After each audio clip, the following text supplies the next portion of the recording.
ராமாயணம்.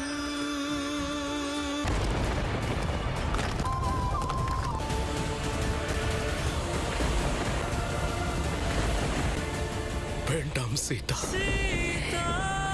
எல்லாவற்றிற்கும் நீதான் காரணம். இவனை கொல்ல வேண்டும். சற்று போருங்கள். ஆண்கள் நிறைந்திருக்கக்கூடிய சபையில் ஒரு பெண் எல்லோரையும் அவமதித்து பேசிக் கொண்டிருக்கிறார். அதை பற்றி யாரும் கேட்காமல் இருக்கிறீர்கள். அவ்வளவுதான் மரியாதை. உன்னால்தான் எங்களுடைய மகாராணி இன்று எங்கள் எல்லோரையும் விட்டு செல்வதற்கு தயாராகி விட்டார்கள். மகாராணி சீதா அறமுடையவர்கள். அவர்களை போன்ற புனிதமான பெண் வேறு யாரும் இல்லை. உன்னால் தான் எங்கள் மனதில் சந்தேகம் ஏற்பட்டது. தாங்கள் எப்படிப்பட்டவர் என்பதை தெரிந்து கொண்டார்கள்.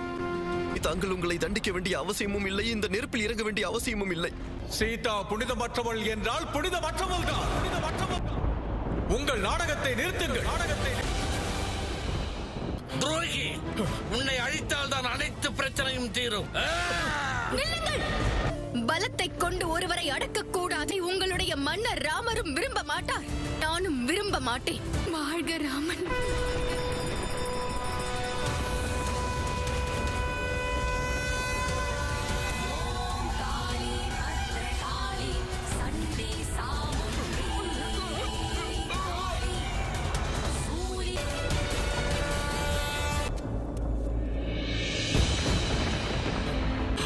தங்கள் மீது சேற்றை வாரி இறைத்தபடி தாங்கள் பெரிய மனதோடு காப்பாற்றி உள்ளீர்கள். களை பற்றி தரக்குறைவாக பேசி தவறு செய்து விட்டேன். வெட்கமாக உள்ளதப்பா.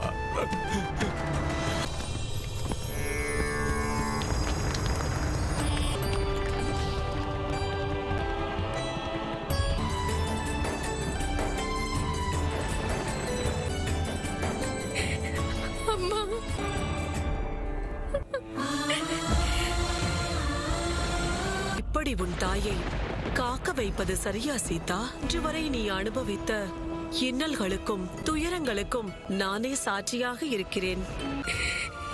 என்னை உங்களோடு அழைத்து சென்று விடுங்கள். இல்லை மகளே,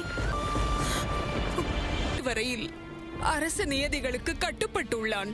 அவன் மௌனமாக இருப்பதை நீ தவறுதலாக புரிந்து கொள்ளாதே மகளே.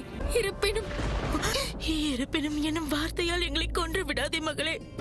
அதை நான் முழு மனதோடு ஏற்றுக்கொள்கிறேன் தாயே.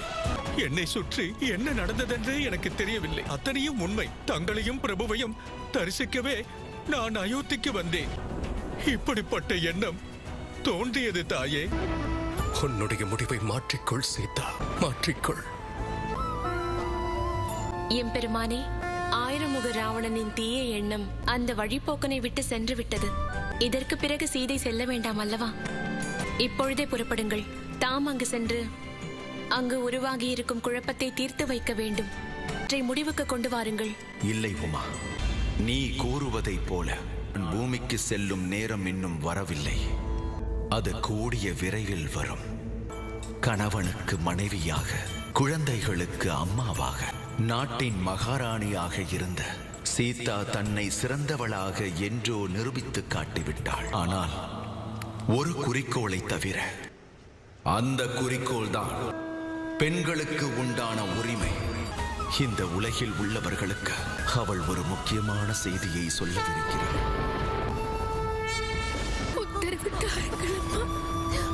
தாயே. அனுமான்.